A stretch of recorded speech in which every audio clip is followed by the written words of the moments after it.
오늘 말씀 제목은 우리는 하나님의 일꾼입니다 라는 제목으로 은혜를 받으시겠습니다. 영국이 낳은 문호 칼 라일이 일찍이 다음과 같은 말을 한 적이 있습니다. 그대가 하는 일이 미천하다고 낙심하지 말라. 그대가 하는 일은 하나님께서 그대에게만 맡기신 가장 중요한 일이다.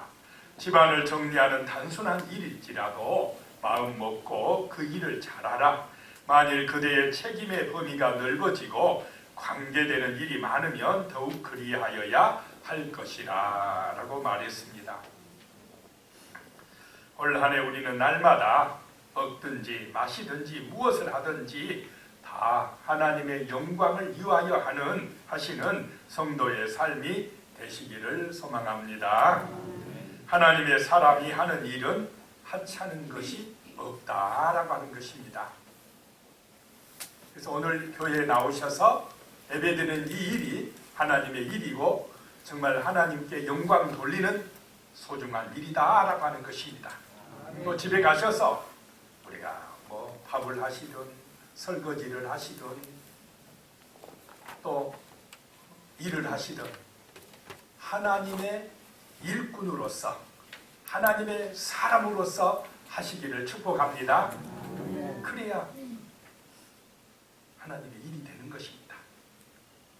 첫 번째 오늘 말씀에 생각할 것이요, 자기 맡은 일에 충성해야 합니다 라고 하는 것입니다.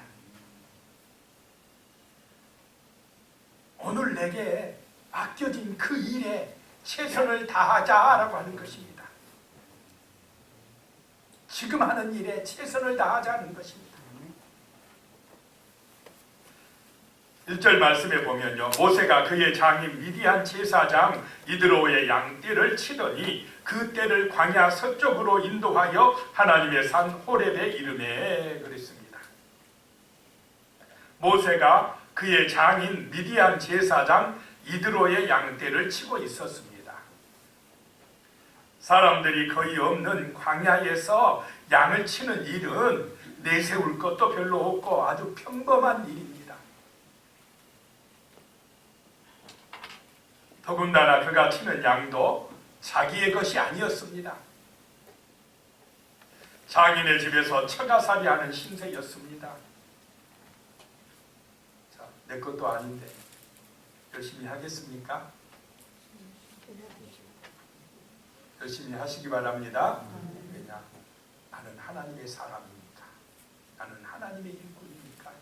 내게 주어진 그 일에 최선을 다함으로 하나님께 영광 돌리는 삶을 살아야 되기 때문에 그렇다라고 하는 것입니다. 그렇게 모세가 광야에서 양을 치는 일에 충성하고 있을 때 하나님은 그 산속 외딴 광야까지 찾아오셨다라고 하는 것입니다. 모세는 하나님의 종으로 충성하고 있었습니다. 모세는 기도의 사람이었고 하나님을 의지하는 믿음의 사람이었습니다. 우리 성도님들도 모세같이 되시기를 축복합니다.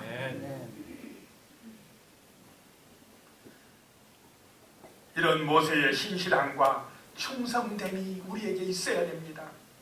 우리가 어디에 있든지 무엇을 하든지 그 일에 최선을 다하는 충성된 하나님의 일꾼으로 살아가야 되겠습니다.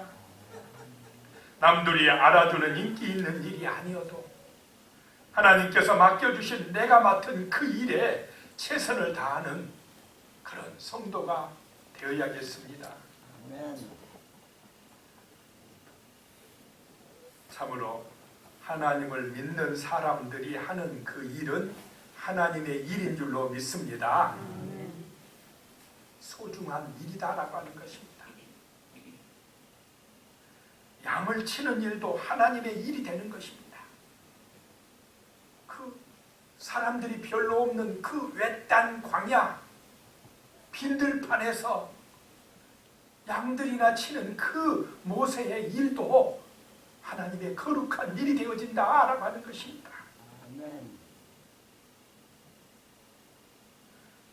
그래서 우리는 하루하루를 하나님의 일꾼으로 살아가야 합니다.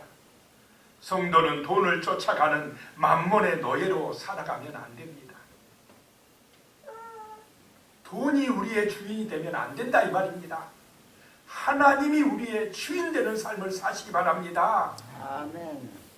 돈의 노예가 아니라 하나님의 종으로서, 하나님의 자녀로서, 충성된 일꾼으로서 우리가 하루하루를 살아가야 되겠다라고 하는 것입니다. 아멘. 유명한 영국의 문학가 셰익스피어가 런던의 어떤 음식점에 들어갔습니다. 그가 들어오자 사람들은 식사하다 말고 일어서서 인사를 하였습니다. 영국 사람들은 셰익스피어 하면 굉장히 존경심을 가지고 있습니다. 이때 밖에서 마당을 쓸고 있던 그 식당의 하인이 그 광경을 보고는 땅이 꺼져라 한숨을 내쉬었습니다. 셰익스피어는 그 하인의 모습을 보고 밖으로 나가서 왜 한숨을 쉬냐고 물었습니다.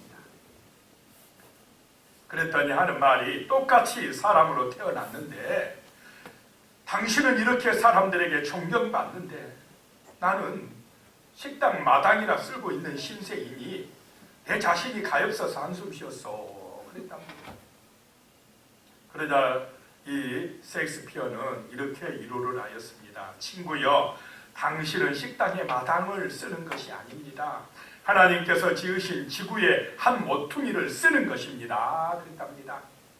자, 어떤 가치를 가지고 어떤 마음의 자세로 살아가느냐에 따라 내 인생이 복된 인생이 될 수도 있고 정말 하찮은 인생이 될 수도 있다라고 하는 것입니다. 복된 인생이 되시기 바랍니다. 같이 마당을 쓸어도 지구의 한 모퉁이를 쓰는 하나님의 일을 하는 사람이 있고 신세한탄하며 자기를 정말 학대하는 그런 잘못된 가치를 가지고 살아가는 어리석은 인생도 있다라고 하는 것입니다. 자기가 하는 일이 하나님의 일이라고 믿는 사람이 위대한 사람입니다. 그렇게 믿고 사시기 바랍니다. 내 인생의 주인이 하나님이시라고 믿는 사람이 충성할 수가 있습니다. 함부로 살지 않는다 이 말입니다. 우리는 1달란트를 받았든지 2달란트를 받았든지 5달란트를 받았든지 그 일의 분량으로 평가받지 않습니다. 중요한 것은 얼마나 맡은 일에 충성하느냐로 주인에게 평가를 받는다라고 하는 것입니다. 자, 올바른 가치를 가지고 먼저 그의 나라와 그의 의를 구하는 하나님의 일꾼으로 1달란트 받았든지 2달란트 받았든지 5달란트를 받았든지 최선을 다하는 하나님의 성실한 일꾼이 되시기를 축복합니다. 아멘. 그래야 우리 주님이 착하고 충성된 종아 잘했다라고 칭찬하지 않겠습니까? 나는 왜 1달란트밖에 안 맡겨줘? 기분 나쁘네. 내가 하는 일을 왜 이렇게 하찮아? 보잘것없어? 신세한탄하는 것은 악하고 게으른 종이다라고 하는 것입니다. 자, 우리가 하는 그 일이 하나님의 일이 되시기를 축복합니다. 아멘. 두 번째 생각할 것이요, 하나님의 일꾼으로 사명을 받아야 한다라고 하는 것입니다. 하나님의 사람들은, 하나님의 일꾼들은 하나님이 주신 사명을 붙들고 사는 사람들입니다. 아멘. 2절에 보면 여호와의 사자가 떨기나무 가운데로부터 나오는 불꽃 안에서 그에게 나타나시니라. 그가 보니 떨기나무에 불이 붙었으나 그 떨기나무가 사라지지 아니하는지라 그랬습니다. 어느 날 모세가 양무리를 이끌고 그 시내산에 이르렀을 때였습니다. 하나님의 사자가, 여호와의 사자가 떨기나무 불꽃 가운데서 모세에게 나타났습니다. 다른 날도 거기를 많이 지나다녔어요. 그 나무는, 떨기나무는 언제나 거기에 있었습니다. 그런데 그날, 하나님이 찾아오시는 날, 하나님이 모세에게 사명을 주시는 그 날에는 그 떨기나무에 불이 붙었더라라고 하는 것입니다. 이상하게 그 나무에 불이 붙었는데 타지를 않습니다. 그 불은 우리가 보는 이 불이 아닙니다. 나무를 태우는 불이 아니었습니다. 하나님의 불이었다라고 하는 것입니다. 성령의 불길이었다는 것입니다. 은혜의 불길이었습니다. 모세의 마음을 뜨겁게 하는 사명을 주는 불길이었다라고 하는 것입니다. 아멘. 이런 사명의 날이 임하시기를 축복합니다. 아멘. 모세는 몇 살 때 지금 사명을 받고 있습니까? 80살에. 젊어서부터 하나님 말씀 배웠어요. 들었습니다. 그런데 성령의 은혜의 불길을 받아서 사명감을 받을 때가 모세는 80살 때였습니다. 여러분은 몇 살 때입니까? 사람마다 각기 다릅니다. 하나님이 찾아오시는 때가 있습니다. 내 마음에 성령의 감동과 은혜로 충만하게 부어주시는 그 때가 있다 이 말입니다. 사명을 받으시기 바랍니다. 나를 위해서, 육신의 욕망만을 위해서 세상만 쫓아가던 사람이, 돈만 쫓아가던 사람이 이제 생각을 바꾸게 됩니다. 그의 인생의 방향을 바꾸게 됩니다. 하나님의 사명을 위하여, 하나님의 말씀을 이루기 위하여 사는 하나님의 일꾼으로 소명을 받는 때가 바로 지금 모세의 80살 때였다라고 하는 것입니다. 자, 우리도 한 번은 이렇게 하나님의 사명을 받으셔야 될 줄로 믿습니다. 그래야 일꾼이 되어진다는 것입니다. 하나님의 사람이 되어진다는 것입니다. 사명자가 되어지는 것입니다. 불이 붙었는데 타지 아니하니까 참 신기했습니다. 야, 이상하다 한번 가보자 라고 가까이 갈 때에 4절입니다. 여호와께서 그가 보려고 돌이켜 오는 것을 보신지라 하나님이 떨기나무 가운데서 그를 불러 이르시되 모세야 모세야 하시매 그가 이르되 내가 여기 있나이다 그랬습니다. 하나님께서 모세를 개인적으로 찾아오셨습니다. 그의 이름을 불러주신 것입니다. 이렇게 하나님께서는 우리 한 사람 한 사람을 각자 개인별로 불러주실 때가 있습니다. 만나주실 때가 있습니다. 사명을 주실 때가 있다라고 하는 것입니다. 그 때가 거듭나는 때입니다. 새 생명을 얻은 때입니다. 모세에게 사명을 주실 때에도 찾아오셔서 모세야 모세야라고 하십니다. 그러자 모세는 내가 여기 있나이다 라고 대답했습니다. 모세가 하나님을 만나는 그 순간입니다. 자기 이름을 부르시는 분이 하나님이심을 모세는 금방 알아봤습니다. 그만큼 영적으로 깨어있고 맑아져 있었습니다. 자, 우리 인생이요, 내 영이 맑아지는 것은 복잡하고 막 정신없는 데가 아닙니다. 광야, 정말로 하나님만 바라보는 그 자리, 그 기도의 자리에 하나님의 은혜가 임한다라고 하는 것입니다.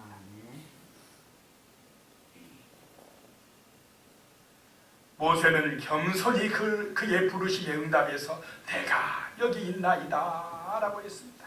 말씀하시면 듣겠나이다 라고 하는 순종의 자세를 보여줍니다.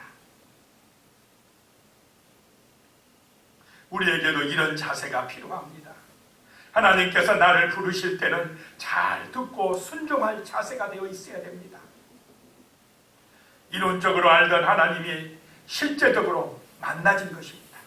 머릿속으로 알던 하나님을 체험적으로 알게 된 것입니다. 그 마음에 살아계신 하나님을 받아들이게 된 것입니다.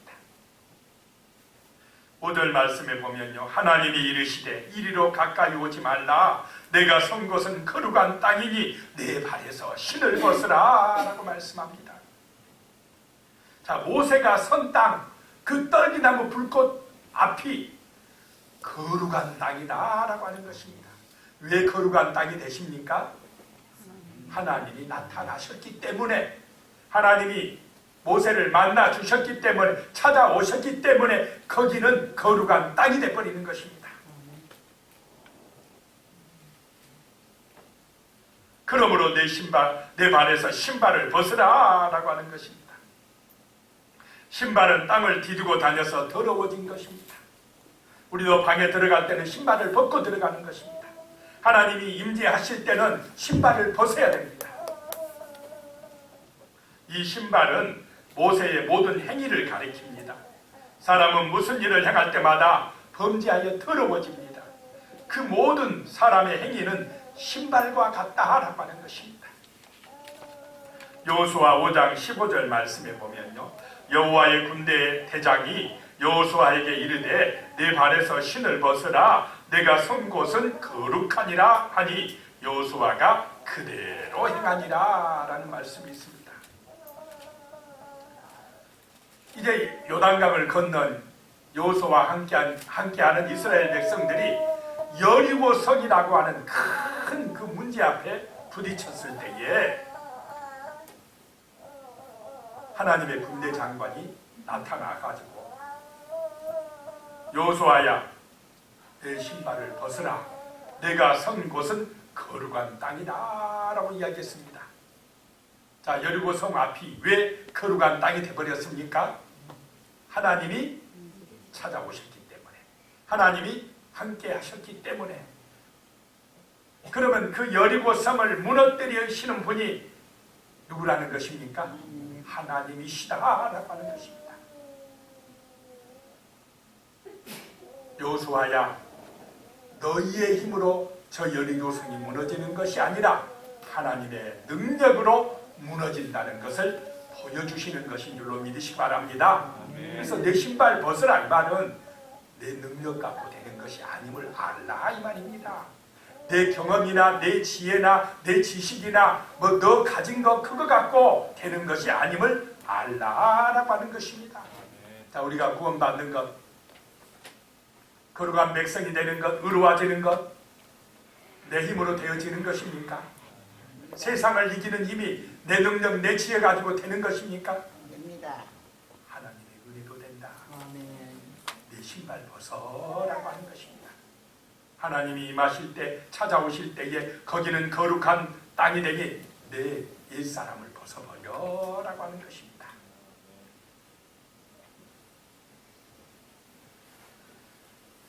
우리가 잘났다고 생각하는 것이나 내가 자랑하고 싶은 것이나 아니면 나의 어떤 열등감이나 창피하다고 생각하는 것이나 버려야 된다 이 말입니다. 오직 은혜로, 오직 하나님의 능력으로, 그분의 약속하신 말씀을 믿고 의지함으로 인생의 승리자가 되시기를 축복합니다. 아멘. 6절 말씀이에요. 또 이르시되 나는 내 조상의 하나님이니 아브라함의 하나님, 이삭의 하나님, 야곱의 하나님이니라. 모세가 하나님 배웠기를 두려워하여 얼굴을 가리네 그랬습니다. 여기서 하나님이 어떤 분이심을 보여주시고 계십니다. 그는 옛적부터 말씀해 주시고 그 말씀대로 이루어 주시는 분이십니다. 나는 내 조상의 하나님이니 아브라함의 하나님이요 이삭의 하나님이요 야곱의 하나님이다. 모세야 알았느냐라고 하는 것입니다.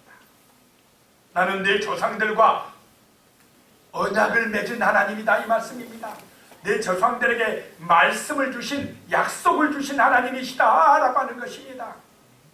그 하나님이 모세를 찾아오셨고 그 하나님이 이 시간 여러분 한 사람 한 사람을 찾아오시어서 오늘의 말씀을 주시는 줄로 믿으시기 바랍니다. 사명의 말씀을 주시는 것입니다. 능력의 말씀을 주시는 것입니다. 그 말씀을 믿고 의지하라고 찾아오시는 것입니다. 그리하여서 오늘 이 시간 우리가 예배드리는 이곳이 거룩한 땅이 되는 줄로 믿으시기 바랍니다. 아멘. 거룩한 성전이 되어지는 것입니다. 우리의 옛사람, 나의 제약된 모습, 나의 어리석은 생각들, 나의 교만한 마음들, 원망과 불평했던 것, 염려했던 것, 걱정했던 것 다 벗어버리는 이 시간 되시기를 축복합니다. 아멘. 은혜로 충만해야 됩니다. 그 언약의 말씀을 붙들고 믿음으로 기도하고 힘을 얻고 세상으로 나가야 되는 것입니다. 이것이 하나님이 우리에게 주시는 사명입니다. 은혜입니다. 말씀대로 이루어 주시는 분이시다는 것입니다. 우리는 저 세상 사람, 세상 뉴스, 사람들의 말만 듣고 흔들리지 마시고 오늘 말씀으로, 언약의 말씀으로 우리를 찾아오시는 이 하나님의 진리의 말씀을 붙들고 거룩해지시기 바랍니다. 새 힘을 얻으시기 바랍니다. 마음이 천국이 되시기 바랍니다. 사명자가 되시기 바랍니다. 세 번째 생각할 것이요, 고통 중에 있는 백성들을 구원해 내야 한다라고 하는 것입니다. 이것이 사명입니다. 7절 말씀이요, 여호와께서 이르시되 내가 애굽에 있는 내 백성의 고통을 분명히 보고 그들이 그들의 감독자로 말미암아 부르짖음을 듣고 그 근심을 알고 라고 말씀합니다. 하나님은 고통받는 백성들의 그 고통을 분명히 보고 계시다는 것입니다. 그들의 부르짖음을 듣고 계시다는 것입니다. 그들의 근심을 알고 계시다라고 하는 것입니다. 믿으시기 바랍니다. 세상 사람은 그래요. 하나님이 어디가 있어? 눈에 보이는 것밖에 없지. 눈에 보이는 것이 중요하지. 그러면서 이 땅에 부귀영화를 위하여, 육신의 욕망을 위하여 열심히 살아가고 있지만은 세상은 너무나 고통스럽다 이 말입니다. 고통받는 이들이 너무나 많습니다. 애굽은 세상입니다. 여러 가지 문제 때문에 고통당하고 있는 백성들이 너무나 많습니다. 몸이 아파서, 돈이 없어서, 가난해서, 인간관계의 문제 때문에 일이 너무너무 힘들어서 눈물을 흘리면서 괴로워하는 사람들이 너무나 많다 이 말입니다. 하나님은 그들의 그 고통을 분명히 보고 계시다는 것입니다. 그들의 그 눈물의 기도, 괴로워서 힘들어서 하소연하고 정말로 부르짖는 그들의 고통 소리를 분명히 듣고 계시다라고 하는 것입니다. 그들의 근심을 알고 계시다는 것입니다. 그들을 구원하려고, 그들을 그 고통에서 건져주시려고 하나님은 지금 모세에게 사명을 주고 계시고, 하나님은 오늘 이 시간에 우리들에게 사명을 주고 계시는 줄로 믿으시기 바랍니다. 그러면 이렇게 생각할 수가 있어요. 하나님, 내가 무슨 능력이 있다고요? 내가 무슨 힘이 있다고 그런 고통 중에 있는 사람들을 건져줄 수가 있습니까? 자, 모세도 그런 말 합니까? 안 합니까?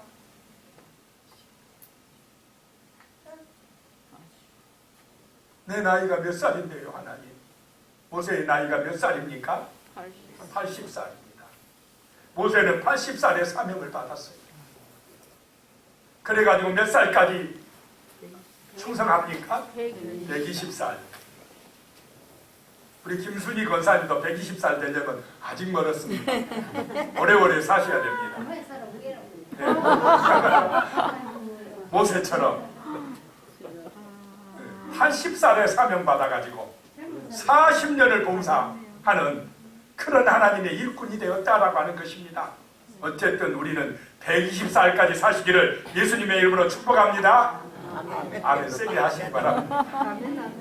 120살까지 살아야 되지 않겠습니까? 주님의 영광을 위하여 하나님의 일꾼으로 사명을 붙들고 있으면 건강도 주실 줄로 믿습니다. 물질도 주실 줄로 믿습니다. 하나님이 붙들어 주시면 되는 것입니다. 8절 말씀에 보면 내가 내려가서 그들을 애굽인의 손에서 건져내고 그들을 그 땅에서 인도하여 아름답고 광대한 땅, 젖과 꿀이 흐르는 땅, 곧 가나안 족속, 헷 족속, 아모리 족속, 브리스 족속, 히 족속, 여부스 족속 지방에 데려가려 하노라 라고 말씀합니다. 자, 모세에게 분명히 내가 사명 주노라 하시면서 하는 말씀이 누가 내려간다 이 말입니까? 하나님께서 내가 내려가서 말입니다. 절대 모세 혼자 보내지 않는다 이 말입니다. 우리도 마찬가지입니다. 세상에 가서 복음을 전하는데 나 혼자 가는 것이 아닌 줄로 믿으시기 바랍니다. 내가 내려가서 그 애굽 사람들의 손에서 건져내고, 누가 건져내느냐? 하나님이 건져내고, 그 땅에서 인도하여 누가 내느냐? 하나님이 인도하여 내고, 젖과 꿀이 흐는 땅으로 데려가려 하노라. 하나님이 데려간다라고 하는 사실 믿으시기 바랍니다.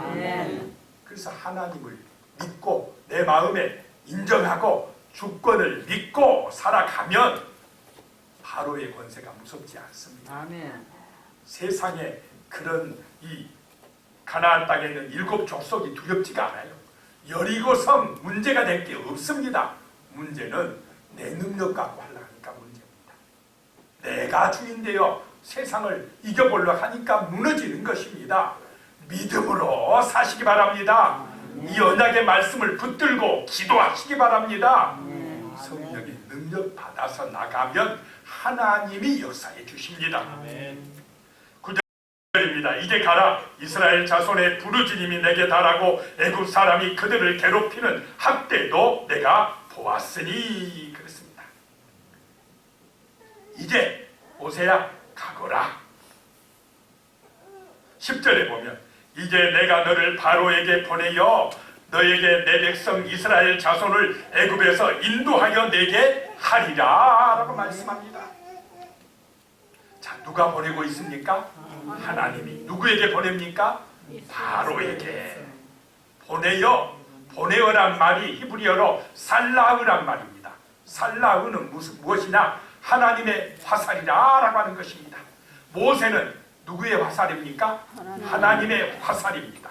하나님이 화살을 딱 들고 활을 당겨서 쏴버립니다. 하나님을 대적할 자가 있습니까? 모세가 하나님의 손에 들린 화살이기 때문에 바로는 무너집니다. 세상의 문제는 해결됩니다. 사망 권세는 꺾어집니다. 어둠의 권세, 마귀의 권세는 정말로 결박당하고 쫓겨갈 줄로 믿습니다. 우리가 하나님의 사람으로 나갈 때 이런 놀라운 역사가 나타나는 것입니다. 11절에요. 모세가 하나님께 아뢰되 내가 누구이기에 바로에게 가며 이스라엘 자손을 애굽에서 인도하여 내리까? 내가 누구요? 내가 누군지를 모르고 있습니다. 육신의 신세만 한탄하고 하나님, 내가 나이가 80이나 먹었는데요. 우리 김순희 권사님 조금 전에 말씀한 것처럼 내 나이가 몇 살인데 지금 이러고 있습니다. 내가 좀 젊었으면 돼. 그런데 젊었을 때 40살 먹었을 때 모세는 누구의 힘으로 자기 백성들을 건져내려고 했습니까? 자기 힘으로, 애굽의 왕자의 힘으로, 그 실력 닦은 무술의 힘으로, 자기가 배운 학식으로 40살에 그 자기 고통받는 이스라엘 민족을 건져내려고 했을 때는 성공했습니까? 실패했습니까? 실패했어요. 그런데 80살 자기 능력 자랑할 거 있습니까? 힘도 없고 광야에서 40년 그 목자 생활한 사람이 뭐 내세울 게 뭐가 있습니까? 양들도 자기 양도 아니에요. 그런데 그런 모세에게 내가 너와 함께 한다라고 말씀합니다. 이것이 능력인 줄로 믿으시기 바랍니다. 내 생각과 하나님의 생각은 다르다니 말입니다. 하나님의 뜻이라는 책을 쓴 제럴드 시처 목사님의 책을 보니까요, 이런 내용이 있더라고요. 이 목사님의 꿈은 의사가 되는 것이었답니다. 그래가지고는 대학교 들어가서 이 문학책 같은 거는 꼭 읽어야 할 것만 겨우 읽었답니다. 한 번은 작문을 가르치는 교수님에게 이런 이야기를 했답니다. 교수님, 나는 작문 과목이 필요가 없습니다. 나는 의사가 되려고 하니까, 이과를 가니까 이 문과 과목들 이거 별로 필요가 없어요. 그랬더니 그 교수님이 한마디 했답니다. 제리, 나중에 무슨 일을 하게 될지는 가봐야 알아. 근데 그 교수님 말씀대로 돼버렸답니다. 자기는 의사가 되겠다고 각오를 했는데 대학원을 간 게 아니라 신학대학원을 갔답니다. 아멘. 내 인생 내 마음대로 안 됩니다. 아멘. 그래 나중에 목사가 되고 교수가 됐는데 글을 많이 쓰게 됐답니다. 글을. 그래가지고 그 대학교 1학년 때 배운 장문이 엄청나게 장문 수업이 도움이 됐답니다. 그래서 참 모르는 바입니다. 인생이 내가 계획 세운다고 내 뜻대로 되는 것이 아니라 하나님이 인도하는 대로 하루하루 최선을 다하여 살아가는 하나님의 일꾼이 되시기 바랍니다. 내 인생의 주인 내가 아니라 이 말입니다. 이리 갈까 저리 갈까 몰라요. 이것이냐 저것이냐 그게 중요한 게 아니라 그 이분이 써놓은 책에 그런 것도 나오더라고요. 자기가 캘리포니아로 갈 거냐 아이하와 이름도 있잖아. 아이하오에 살 것이냐 막 방황을 해요. 그런데 이 길이냐 저 길이냐가 중요한 게 아니라 지금 현재 내 자세가 먼저 그의 나라와 그의 의를 구하는 하나님의 사람이 되어 있느냐가 중요하다라고 하는 것입니다. 이 자세가 되어 있으면 캘리포니아에 가도 하나님의 사람이 되고 아이하오에 가도 하나님의 사람이 되고 목사가 돼도 하나님의 사람이 되고 의사가 돼도 하나님의 사람이 된다 이 말입니다. 그런데 이런 먼저 그의 나라와 그의 의를 구하는 자세가 안 된 사람은 목사가 돼도 문제고 의사가 돼도 문제다 이 말입니다. 하나님의 사람이 아니에요. 그러니까 이거냐 저거냐 선택하는 게 중요한 것보다 내 자세, 지금 현재 내가 정말 하나님을 주인으로 인정하고 믿고 사느냐가 중요한 줄로 믿으시기 바랍니다. 자, 12절 말씀에 보면 하나님이 내가 반드시 너희와 함께 있으리라. 내가 그 백성을 애굽에서 인도하여 낸 후에 너희가 이 산에서 하나님을 섬기리니 이것이 내가 너를 보낸 증거니라 라고 말씀합니다. 내 나이가 몇 살인데요? 그러니까 걱정하지 마라. 내가 반드시 너와 함께 있으리라. 이것이 능력인 줄로 믿으시기 바랍니다. 이것이 승리의 비결입니다. 임마누엘이 우리의 소망이 되시기를 바랍니다. 그러면 어떤 형편에 처해 있든지 자족하는 그런 바울과 같은 하나님의 사람이 되어집니다. 자, 이런 하나님의 일꾼으로 올해 승리하시기를 축복합니다. 기도드리겠습니다. 하나님 아버지, 내가 하나님의 사람이 되게 하여 주시옵소서. 먼저 그의 나라와 그의 의를 구하는 하나님의 일꾼이 되게 하여 주시옵소서. 그래서 내가 무엇을 맡아서 하든지 그 맡은 일에 충성하는 하나님의 사람으로 살게 하여 주시옵소서. 하나님의 일꾼의 사명자가 되게 하여 주시옵소서. 그래서 세상 가운데서 하나님 몰라서 고통받는 그 노예 생활하는 불쌍한 영혼들을 구원하는 하나님의 사명자가 되게 하여 주시옵소서. 예수님의 이름으로 기도드리옵나이다. 아멘.